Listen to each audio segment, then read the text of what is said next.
बड़ा अच्छा डांसर है, बहुत अच्छा डांस करते हैं दोस्तों। तो जा रहे थे बर्थडे प्रोग्राम में, और हम भी खेत में घूमने आए थे कतवारू बाबा के स्थान पे। तो बड़ा अच्छा लगता है, हम कला की पूजा करते हैं। अच्छा कुछ बात करेंगे? हमारे चाचा है आप गाँव के, तो सब डांस है, कला है। ठीक है ठीक है, क्यों बुरा ना होला, समय बुरा करेला। हाँ, एक गाना सुनाइए थोड़ा सा।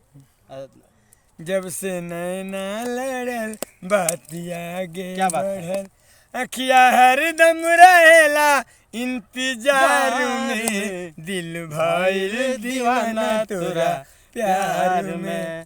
करिला शुक्रिया हमहू भगवान के, क्या बात, कौन माटी सान के बनौलन इनके जान के। क्या बात, रूप ऐसन बुझाता चांद सूरज ला जाता, तारा नियर के हुना संसार में, दिल भइल दीवाना तोरा प्यार। सवेरे इनको बनावा आवेलन तो उन्हीं से। दिन में